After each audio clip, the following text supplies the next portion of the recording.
اللہ مجھے دنیا میں فلاں چیز دے دے، فلاں چیز دے دے، فلاں چیز دے دے، اللہ فرماتا ہے دے دیا جائے گا تمہیں، جیسے مانگتے ہی رہتے نا میرے عزیزو۔ اسی لیے کہتے نا خالی دنیا مت مانگو۔ دنیا کیا ہے؟ یہ سب مانگنا کہ میرا بزنس، میری تجارت، میری جائیداد، میری پراپرٹی، میری زمین، میرا فلاں یہ بڑھتا جائے، یہ دنیا ہی تو مانگ رہے ہو آپ۔ اور اللہ فرماتا ہے جس نے ہم سے آخرت مانگی ہم اس کو دنیا بھی دیں گے اور آخرت بھی دیں گے۔ اسی لیے دوسرے پارے میں اللہ نے فرمایا فَمِنْهُمْ مَنْ يَقُولُ رَبَّنَا آتِنَا فِي الدُّنْيَا وَمَا لَهُ فِي الْآخِرَةِ مِنْ خَلَاقٍ، جنہوں نے یہ کہا نا رَبَّنَا آتِنَا فِي الدُّنْيَا، اے ہمارے رب دنیا میں ہمیں کچھ دے دے، اللہ فرماتا ہے دے دیا جائے گا۔ وَمَا لَهُ فِي الْآخِرَةِ مِنْ نَصِيبٍ، اور آخرت میں ان کا کوئی حصہ نہیں ہوگا۔ وَمِنْهُمْ مَنْ يَقُولُ رَبَّنَا آتِنَا فِي الدُّنْيَا حَسَنَةً وَفِي الْآخِرَةِ حَسَنَةً وَقِنَا عَذَابَ النَّارِ اولئک لہم نصیب مما کسبوا، اللہ فرماتا ہے اور جنہوں نے کہا اے ہمارے رب ہمیں دنیا میں بھی اچھائیاں دے دے اور آخرت میں بھی اچھائیاں دے دے، انہوں نے یہ کہا اے اللہ ہم کو عذاب دوزخ سے بچا لے، رب فرماتا ہے یہ وہی لوگ ہیں جنہوں نے حقیقت میں حصہ حاصل کر لیا، آخرت بھی مانگ لیا، دنیا بھی مانگ لیا۔ دعا میں ہمیشہ یہی کیا کرو کہ اللہ ہماری آخرت اچھی کر۔ یہاں مانگ کر کے کتنا لے لو گے؟ چلو آج آپ نے صحت مانگی، اے اللہ مجھے صحت عطا کر، طبیعت اچھی رکھ، اچھی بات ہے، لیکن کتنے دن تک رہو گے؟ 80 سال، 100 سال؟ 80 سال کے بعد جب بال سفید ہونے لگیں گے تب پھر تم یہ مانگو گے کہ اللہ پھر میرے بال کالے کر دے؟ پیٹھ جھکنے لگے گی تب یہ کہو گے کہ اللہ میری کمر سیدھی کر دے؟ دانت جھڑنے لگ جائیں گے کہو گے پھر اے اللہ میرے دانت صحیح کر دے؟ نظام ہے کائنات کا، صحت کو جانا ہے تو جو جانے والی چیز ہے اس کو ہی ہم مانگ رہے ہیں، جو ہم سے رخصت ہونے والی چیز ہے وہی ہم مانگ رہے ہیں۔ اولاد مانگ رہے ہو یہ بھی چھوٹنے والی چیز ہے، یہ ہم سے چھوٹنے والی چیز، ہر وہ چیز مانگتے ہیں ہم یہاں پر جو ہم سے رخصت ہونے والی ہے، اور جو ہمیشہ رہنے والی ہے وہ جنت ہے، اس کا سوال کیوں نہیں کرتے؟ اور ایک امام شیخ سعدی رحمۃ اللہ علیہ کی کتنی پیاری بات ہے، سنو، فرماتے ہیں موت سے بچنا ممکن ہے کسی کو؟ بتائیں کوئی بچ سکتا ہے؟ پاسبل ہے؟ موت سے بچنا کسی کے لیے بھی ممکن ہے؟ نہیں ہے، سب کو پتہ ہے، سب کو پتہ ہے امپاسبل، لیکن اس کے باوجود بھی بچنے کے لیے 1000 دوائیاں کھاتے ہیں ہم، سب کو معلوم ہے کہ موت سے نہیں بچتے ہیں، لیکن اس کے باوجود بھی بچنے کے لیے ہم روز کچھ نہ کچھ کر رہے ہیں۔ ہم اپنے جسم کو صحیح کرتے ہیں یا بیماریوں کو صحیح کرنے کے لیے پیسہ بھی بہاتے ہیں، سب کچھ کرتے ہیں، ہمیں پتہ ہے کہ ہم نہیں بچ سکتے پھر بھی خرچہ کرتے ہیں۔ شیخ سعدی کی سوچ دیکھو، فرماتے ہیں اور انسان کو یہ پتہ ہے کہ جہنم سے بچنا ممکن ہے، موت سے بچنا تو ممکن نہیں، لیکن دوزخ سے بچنا ممکن ہے۔ کیا سب کے اوپر کمپلسری ہے جہنم میں جانا؟ نہیں، تو جس سے بچنا ممکن ہے اس کے لیے کوشش بھی نہیں کرتا، اور جس سے بچنا ممکن ہی نہیں اس کے لیے روز کوشش کرتا ہے۔ یہ کیسی سوچ ہے انسان کی؟ موت سے نہیں بچ سکتے، کوشش ٹھیک ہے تم دوائیاں کرتے رہو، لیکن کوشش یہ کرو کہ اللہ مجھے دوزخ سے بچا لے، مجھے آخرت کے عذاب سے بچا لے۔ میرے عزیزو ہمارا سارا نظام اسلام کا آخرت پر ٹکا ہوا ہے، اسی لیے رب تعالیٰ نے فرمایا من کان یرید حرث الآخرۃ نزد لہ فی حرثہ۔ ایک بات میں آپ کو بتا دوں، اگر اسلام سے آخرت کا کانسیپٹ نکال دیا جائے تو پورا دین کھوکھلا ہو جائے گا۔ یعنی پھر کس چیز کے لیے کر رہے ہو تم؟ نماز کیوں پڑھ رہے ہو؟ چوری سے کیوں بچتے ہو؟ شراب کیوں نہیں پیتے؟ ہر چیز کا تعلق تمہارا آخرت سے جڑا ہوا ہے، آخرت سے۔ کیوں؟ حساب ہوگا، پوچھا جائے گا، میری نمازیں بھی پوچھی جائیں گی، روزے بھی پوچھے جائیں گے، ہر چیز آخرت کے خوف سے ہم دنیا میں عمل کر رہے ہیں، اور اگر آخرت کا کانسیپٹ ختم ہو گیا تو وہی درندوں کی طرح سے ناچتے گھومتے رہیں گے، جیسے دوسری قوموں کو دیکھ رہے ہیں ان کے ہاں کوئی تصور ہی نہیں آخرت کا۔ ان کا تو یہ ہے کہ اچھے کام کرو گے تو دوسرے جنم میں اچھا بن کے پیدا ہو جاؤ گے، برے کام کرو گے تو دوسرے جنم میں کتا بلی بن کے پیدا ہو جاؤ گے، بس اتنا ہی ہے، اس سے زیادہ نہیں ہے۔ پھر بھی کچھ لوگوں کے ہاں ہے سورگ اور نرگ کا، لیکن وہ بھی اتنا یقینی نہیں ہے، اتنا یقینی نہیں ہے جتنا تمہارے لیے ذہن میں یقینی جنت اور دوزخ کا تصور ہے، یہ دوسروں کے نہیں ہے۔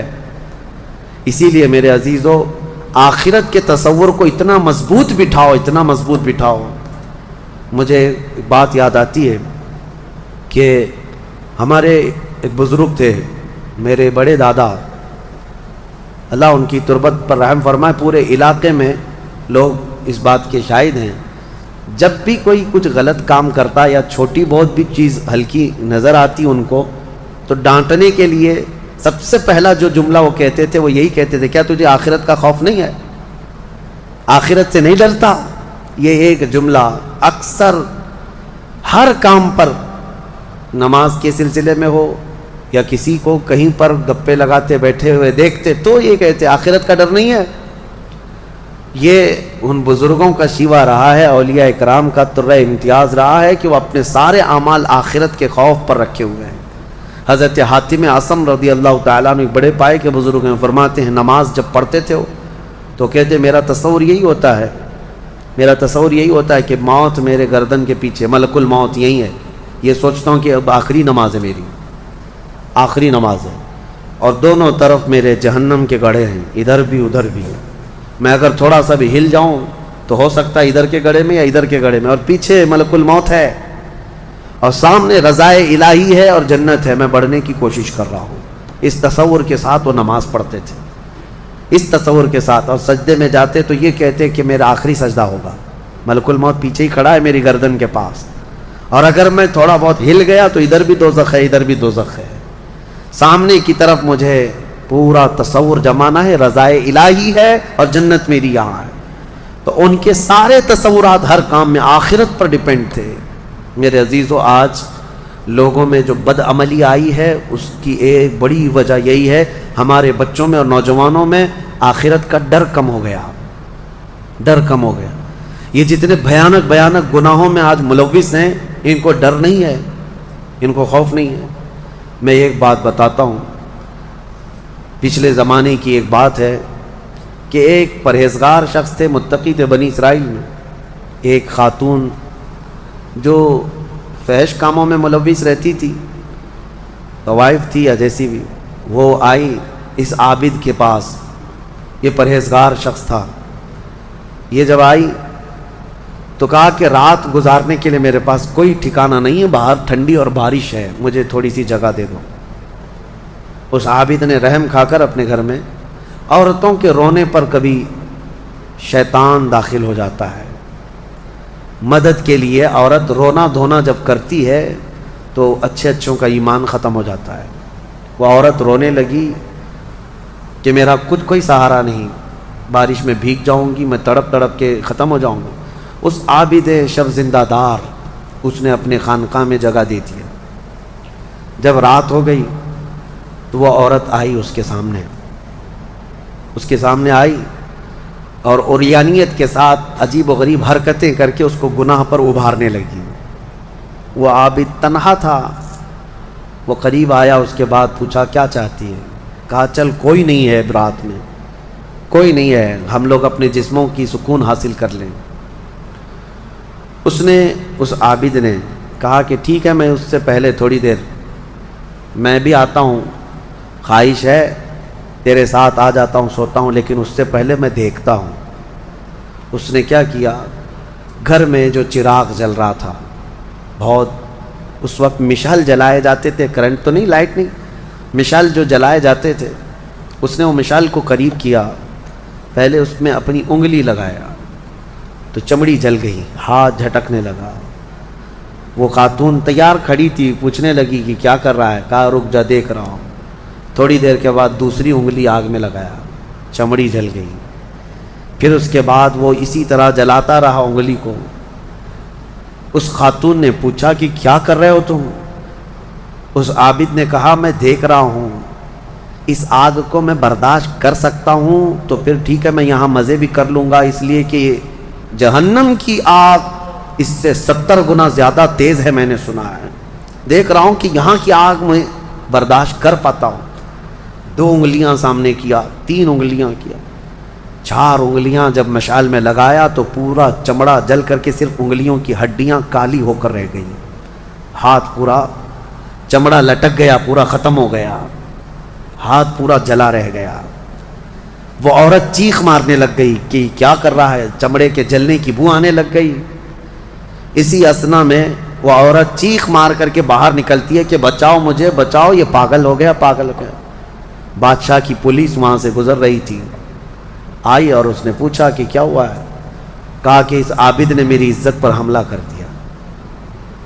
تو پولیس اندر گھس گئی، دیکھا تو یہ بیٹھا ہوا تھا، اب آؤ دیکھا نہ تاؤ، حملہ کر دیا اس پر۔ لوگوں کو باہر پتہ چل گیا کہ ایسا ایسا ہوا ہے، ایک عورت آئی تھی اور اس پر عابد رات کو تنہائی میں اس کے ساتھ منہ کالا کر رہا تھا۔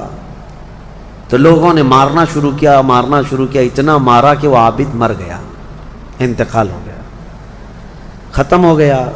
اب مسئلہ یہ ہے کہ اب لوگوں میں یہ بات پھیل گئی کہ اتنے سالوں جس کو ہم نے عبادت میں دیکھا تھا وہ ایک عورت کے چکر میں آخری وقت بہک گیا اور منہ کالا کر لیا۔ اب اس کے بعد اس کو اٹھاتے ہیں، اٹھا کر کے قبرستان میں جب دفن کرنے کے لیے رکھا گیا، قبر میں جیسی رکھتے ہیں اس قبر میں تیز خوشبو بھر چکی ہے، ہر جگہ سے خوشبو کے جھونکے آ رہے ہیں۔ لوگوں نے کہا یہ بدکار آدمی کی قبر میں اتنی خوشبو کہاں سے آ رہی؟ اس کو دفن کر دیا اور یہ بات مشہور ہونے لگ گئی۔ بادشاہ خود بھی آیا، پوچھا یہ کیا مسئلہ کیا ہے؟ تو لوگوں کو جب یہ بات سمجھ میں نہیں آئی تو علماء کو بلایا گیا اور پوچھا گیا کہ کیا مسئلہ ہے؟ کہا گیا کہ یہ بدکار نہیں ہو سکتا، یہ اللہ کی رضا میں انتقال کیا ہے۔ اس خاتون کو پکڑ کر لایا گیا، پوچھا گیا کہ کیا کیا معاملہ ہوا تھا، سچ بتا۔ اس عورت نے بتایا کہ اس کا کوئی مسئلہ نہیں تھا، یہ ڈرتا رہا اللہ سے اور آخرت سے ڈرتا رہا، اور رات میں یہ بیٹھ کر کے اپنی انگلیاں جلا لیا تھا اور یہ کہتا تھا کہ میں دیکھتا ہوں دنیا کی آگ سے میں برداشت کر پاتا ہوں تو ٹھیک ہے میں تیرے ساتھ مزہ کروں گا، نہیں تو پھر آخرت کا عذاب اس سے بھی بڑا سخت ہے۔ وہ یہ کہتا رہا اور میں بھاگ کر گئی، اتنے میں لوگ آئے اور اس کو مار دیے۔ بادشاہ نے پوچھا کہ دیکھو اس کو پھر سے نکالو، نکالا گیا۔ اس خاتون کے بتائے ہوئے اعتبار سے جب دیکھا گیا تو اس کا ہاتھ جلا ہوا ویسے ہی موجود تھا، جلا ہوا ہاتھ ویسے ہی موجود تھا جیسے اس عورت نے واقعہ سنایا تھا۔ پھر لوگوں نے بہت توبہ کی کہ اس کو مارنے کا کیا گناہ تھا، اس کا جرم تھا، لیکن بہرحال وہ شہید تھا۔ اس حکایت کو نقل کر کے فرماتے ہیں صاحب حکایت کہ یہ وہ لوگ تھے جن کا ہر کام آخرت سے جڑا ہوا تھا، وہ ایک حرکت بھی کچھ ان کو دنیا میں ڈگمگ نہیں کرتی، ان کے پاؤں کو نہیں پھسلا پاتی۔ کیوں؟ وہ ڈرتے اس بات سے تھے کہ آخرت میں کیا ہوگا، آخرت میں کیا ہوگا۔ میرے عزیزو، میں آپ کو بتاؤں زنا کی جو سزا ہم نے بتائی تھی، اس سے قبل بھی میں نے بتایا، کوڑے مار دیے جائیں 100 یا سنسار کر دیے جائیں، یہ آخرت میں دی جانے والی سزا کا 100واں حصہ ہے، اس سے 100 گنا زیادہ سزا وہاں پر قیامت میں۔ تو پھر وہ کیسی ہوگی سزا؟ پھر 100 گنا زیادہ سزا کیا ہے؟ اسی لیے فرمایا گیا جہنم کا ہلکا عذاب۔ پوچھا گیا حضور سے سب سے کم عذاب کیا ہوگا، سب سے کم کسی کو عذاب دیا جائے گا اگر دوزخ میں تو کیا ہوگا؟ فرمایا گیا کہ اس کو آگ کی جوتیاں پہنائی جائیں گی جس کی گرمی سے اس کا بھیجا پک کر کے ابل رہا ہوگا، یہ سب سے ہلکا عذاب ہے دوزخ کا۔ پھر جہاں اللہ نے عذاب علیم کہا، عذاب عظیم کہا، عذاب مہین کہا، دردناک عذاب، بڑا عذاب، ذلت والا عذاب، تو پھر وہ کیسا ہوگا؟ بہرحال خلاصہ کلام میرا یہ ہے، آج ہم نے تلاوت میں یہی پایا کہ اے لوگو تم آخرت کے تصور پہ جیتے رہو، دنیا فانی ہے، حساب کا ایک دن آئے گا۔ فَمَنْ يَعْمَلْ مِثْقَالَ ذَرَّةٍ خَيْرًا يَرَهُ وَمَنْ يَعْمَلْ مِثْقَالَ ذَرَّةٍ شَرًّا يَرَهُ۔ اللہ فرماتا ہے جس نے رائی کے دانے کے برابر نیکی کی وہ بھی دیکھے گا قیامت کے دن، اور جس نے رائی کے دانے کے برابر برائی کی وہ بھی قیامت کے دن دیکھے گا۔ آخرت آخرت آخرت، اپنے بچوں میں بھی ڈر اسی بات کا ڈالو کہ اللہ کریم کے ہاں حساب ہونا ہے، اللہ کے ہاں حساب ہونا ہے۔ آپ کو بتائیں وہ صحابی رسول جو گھر فجر کی نماز دوڑ کر کے چلے جاتے تھے، حضور کے پیچھے نماز پڑھتے تھے، کیوں؟ صحابہ اکرام نے ان کی شکایت کی تھی کہ یا رسول اللہ یہ نماز پڑھ کے اتنی تیزی سے بھاگ جاتے ہیں۔ حضور نے ان سے کہا پوچھو، ایک دن پکڑو۔ ایک دن انہیں روک لیا گیا، پوچھا گیا کیوں اتنی جلدی چلے جاتے ہو؟ انہوں نے کہا میرے پڑوسی میں، میرا پڑوسی ایک یہودی ہے، اس کے آنگن میں کھجور کا ایک درخت ہے اور اس کے شاخیں میرے آنگن میں بھی آئی ہیں، پکی کھجوریں صبح صبح گر جاتی ہیں آنگن میں، میرے بچے اٹھ جائیں تو کہیں وہ کھجوریں اٹھا کر کھا نہ لیں، اس لیے میں جلدی چلا جاتا ہوں کہ وہ کھجوریں جمع کر کے میں اپنے پڑوسی کو دے دوں۔ یہ آخرت کا ڈر ہے، یہ آخرت کا خوف ہے۔ عزیزان گرامی اوقات، اپنے بچوں کو اس بات کا ڈر ڈالو۔ ایک بار حضور پاک صلی اللہ تعالیٰ علیہ وسلم کی بارگاہ میں صدقے کی کھجوریں آئی تھیں۔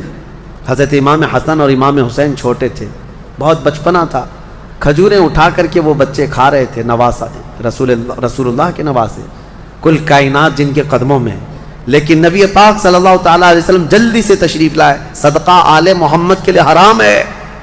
انگلی حلق میں ڈال کر کے میرے آقا نے پورا نکال دیا، کہا کخ کخ، کھانسو اور کھانس کھانس کر کے نکالو۔ حدیث پاک کے الفاظ ہیں۔ حضرت حسنین کریمین کے حلق میں سے حضور صلی اللہ علیہ وسلم نے آخری ذرہ تک نکالا کہ تمہارے حلق میں کوئی حرام چیز نہیں جائے۔ آخرت کا ڈر تھا یہ آخرت کا خوف ہے۔ جو چاہے چبا لے، جو چاہے بھر لے۔ اپنے بچوں کی تربیت بھی اسی انداز سے کرو کہ اللہ کے یہاں حساب ہونا ہے، اللہ کے یہاں حساب ہونا ہے۔ بچپن میں جتنا تم آخرت کا تصور اپنے بچوں میں ڈالتے جاؤ گے، جوانی میں یہ اللہ کا خوف ویسے ہی رکھیں گے۔ الحمدللہ آج مجھے فخر ہوتا ہے، کچھ نوجوان آتے ہیں اس بات کا سوال کرتے بھی ہیں کہ ان کی نوکری میں فلاں چیز ہوتی ہے، یہ میرے لیے حلال ہے یا نہیں، ورنہ آج کے اس پرفتن دور میں کون پوچھنے والا ہے؟ کون پوچھتا ہے کہ ہمارے ڈیوٹی ایسی، ہماری جاب ایسی ہے، ہمیں بتائیں کہ یہ حلال کام کر رہا ہوں یا حرام کام کر رہا ہوں۔ اگر انہیں لگتا ہے شبہ ہے تو وہ نوکریاں بھی چھوڑ دیتے ہیں، نوکریاں بھی چھوڑ دیتے ہیں۔ ایسے بہت سارے نوجوان الحمدللہ۔ یہ ہوتا ہے آخرت کا خوف جب سوار ہو جائے ذہن میں تو اسے خود بخود یہ فکر ہی سیدھا کر دیتی ہے، کسی اور کی تقریر کی بھی ضرورت نہیں۔ آخرت کا خوف جب ذہن میں آ جائے تو اس کو خود بخود یہ چیز صحیح کر دیتی ہے۔ مجھے یاد ہے، بہت چھوٹی عمر ہوگی میری، اسکول جب جاتے پہلی جماعت میں بھی نہیں، چھوٹی سی جماعت میں، نمازوں کی پابندی کا الحمدللہ ہمارے گھر میں بڑا اہتمام تھا۔ میرے والد گرامی عالم دین، بڑے نمازوں کی پابندی کا بہت سختی سے اہتمام کرتے۔ شام کے وقت اسکول چھوٹتی اور آ جاتے تھے تو عصر کی نماز نہیں پڑھی تھی، تو اس وقت جو ذہن میں بات ڈالی گئی تھی، فرمایا میرے والد نے کہا تھا کہ تمہیں پتہ ہے ایک نماز چھوڑنے کا جو عذاب ہے، اس نماز کا جتنی دیر تک ٹائم ہوتا ہے قبر میں فرشتے اتنی دیر تک اسے سزا دیتے رہتے ہیں۔ اس نماز کا ٹائم جتنی دیر تک ہوگا اتنی دیر تک فرشتے اسے قبر میں عذاب دیتے رہتے ہیں، سخت ترین عذاب دیتے ہیں۔